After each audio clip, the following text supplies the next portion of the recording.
Hello everyone.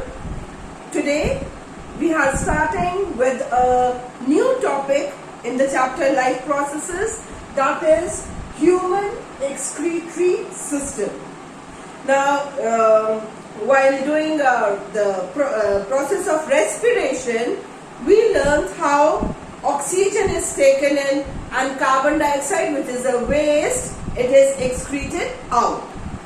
During digestive process, we learned how the food is absorbed in our body and the waste, it is excreted out. Now there are so many biochemical reactions going on inside our body all the time, which produces so many toxins, so many nitrogenous waste in our body.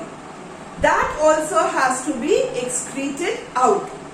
That is done by a total another procedure, right, in which all these systems are involved. So first of all, let me tell you what is meant by excretion. That is the biological process. The proper definition for it will be during the biological processes, whatever nitrogenous waste are produced. So the removal of nitrogenous waste by the process of excretion, right? Or if you have to define it, you will write the biological process in which nitrogenous waste are removed from the body. That is known as excretion. Now in humans, excretory system, it involves major 4 organs. That is a pair of kidneys, a pair of ureters, then the urinary bladder and urethra. These are the 4 main organs. Kidneys, in which the filtration takes place. These ureters, they connect the kidneys to the urinary bladder. All the waste that is brought here in the urinary bladder, where it is stored and then excreted out through urethra. Now we'll see how all this goes on. Here you can see, as marked here, aorta, right? There are 2 tubes coming here. One is the aorta. You have already read about it in the circulatory system, right? It is the largest artery in the body which distributes the oxygenated blood. Then here is the inferior vena cava. Inferior vena cava takes all the deoxygenated blood from the whole body and pours it into the right atrium. Now from here you can see one renal artery and one renal vein. From aorta, you know, the arteries are distributed, right? So one renal artery, wherever this word renal will come, you can very well understand that it belongs to something related to kidney. Renal word is meant for kidneys. So this renal artery brings in the oxygenated blood.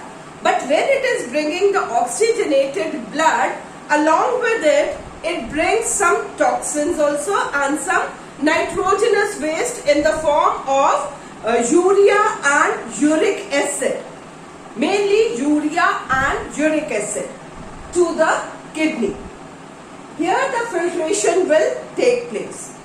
When it will get filtered, now how it will get filtered, that I'll explain it to you. But when the blood gets filtered, then it passes into these ureters from both the sides. And these ureters, they will bring in all the toxins into the urinary bladder, where it keeps on getting stored. And when it is full, then the message is sent to the brain, and the brain will send the message back to empty it. And then whatever is stored here, that is known as urine, and that will be passed out through urethra. Now how it takes place in the kidneys? You can see there are two kidneys in our body. They are located in the abdomen but at the back side. Under the intestines and all that, they are above that, and at the back side, just on the two sides of the backbone, right? And one kidney is located just a little higher than the other kidney. They are not in the same level, right? Not at the same level. One is a little higher than the other one. Now, when this blood comes here, in the kidney, there are millions of nephrons. So these nephrons, they are the basic filtration unit of the kidney. So what is a nephron? Nephron is a basic filtration unit of the kidney where complete filtration will take place. And there are many nephrons present in each kidney. Now, if this kidney does not work well, what will happen? All the toxins will keep on accumulating in the body, and that will be very poisonous, can cause death of the person. What happens in a nephron? This is the diagram for a nephron. A nephron, at its one end, it has a cup-shaped structure. This cup-shaped structure is known as Bowman's capsule. Inside the Bowman's capsule, there is a network of capillaries here. This network of capillaries is known as glomerulus. Right? From the glomerulus, when the blood will pass here, what will happen?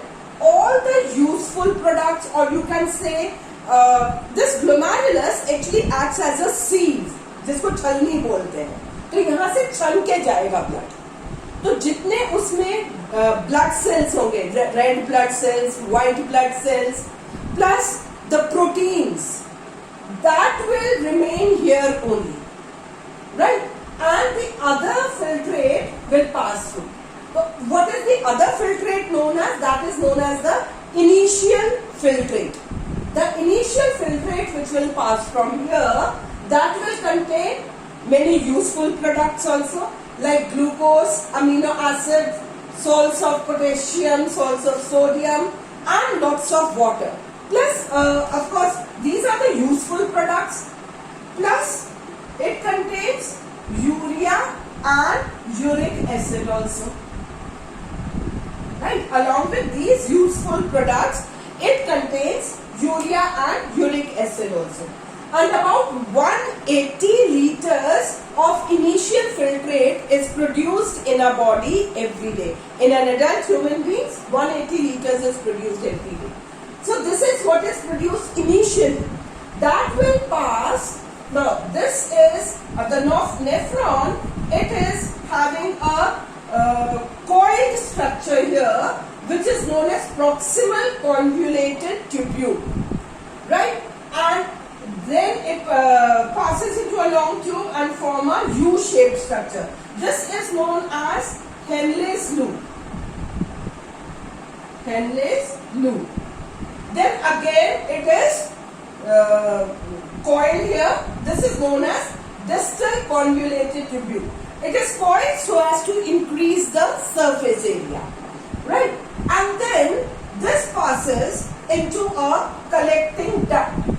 In the collecting duct, you can see here I have made these signs here. Actually, these are the other nephrons which are connected here, right? All the nephrons, they will bring their filtrate and pour them into this collecting tube or collecting duct, and then this collecting duct, it will pour its filtrate into these ureters. So what happens? This initial filtrate, when it is passing through this structure, here many arteries and veins are present, or the capillaries are present surrounding this whole structure, where reabsorption will take place, right? Now, when the reabsorption takes place, all these useful products, glucose, amino acids, various salts and the water gets reabsorbed and is sent back again. Through the veins it will be sent back again. While the toxic products like urea and uric acid plus some amount of water, the brain, it gets the message, it sends the message how much water is to be reabsorbed and how much is extra will be excreted out from the body. This whole thing is controlled by the brain. So the amount of water reabsorbed, it depends how much water is present in the body, how much is required in the body and how much has to go out.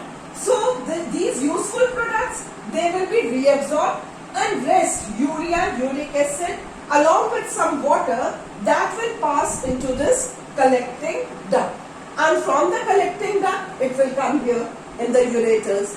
From ureters it will come into the urinary bladder to be stored here. Then the brain will send the message when this is full to excrete it out, and you get the urge to pass it out, and you pass out the urine that is passed out through the urethra. So this is how our excretory system works. So there are many nephrons which are present in a kidney which filter the blood. The main thing here you have to learn that proteins and red blood cells, white blood cells, they are filtered here only. They will pass back into the blood from here. Rest, initial filtrate which will pass here, that will again be reabsorbed. All the useful products will be reabsorbed plus the amount of water. That will be, that depends how much water is to be reabsorbed and how much is to be excreted out. And rest will pass into the collecting duct. Right? Then, suppose if the any kidney fails, you must have heard about dialysis also. Now, what is dialysis? Dialysis is actually passing the urine out or passing the nitrogenous waste out through the artificial system. This is known as dialysis. Now, how that works? Now, see here, there is one tank, right? This tank in which there are certain tube-like structures. These are semi-permeable tubes, right? Now, this tank, it is having a dialysing solution. This is filled with a dialysing solution in which these tubes are submerged. Now, the blood will pass, suppose this is the patient here, from the patient's body, the blood will pass into these tubes. The osmotic pressure of the dialysing solution and of the blood is the same. But this blood is having the nitrogenous waste, while dialysing solution does not have any nitrogenous waste. So what will happen? The particles always move from the higher concentration to the lower concentration. So through diffusion, because these are semi-permeable tubes, the nitrogenous waste will move out into this dialysing solution. And from here, it will go and get collected here in this tank. All the nitrogenous waste will be collected here. From here, dialysing fluid is going inside.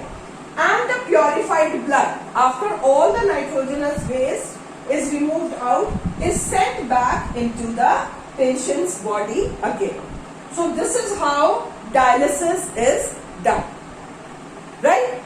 Next is the excretion in plants. How it takes place in plants.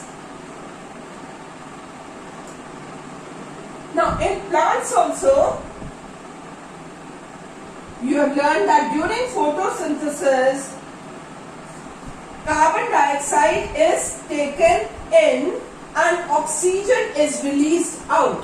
So, first is oxygen. Oxygen is a waste in case of excretion in plants.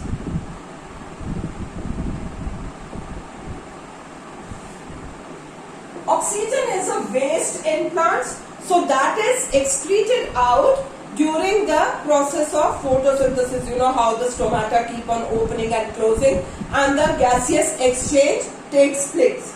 Second is transpiration of water. So water is removed by the process of transpiration, right? Then next is the vacuoles. They also store some waste products. Then mostly dead cells are present in the tissues are made up of dead cells, right? Then the leaves that fall down, they also have the excretory waste in them. Then roots, they also have, the plants, they have this mechanism that the roots, they can excrete their waste in the soil. Then they have the old xylem,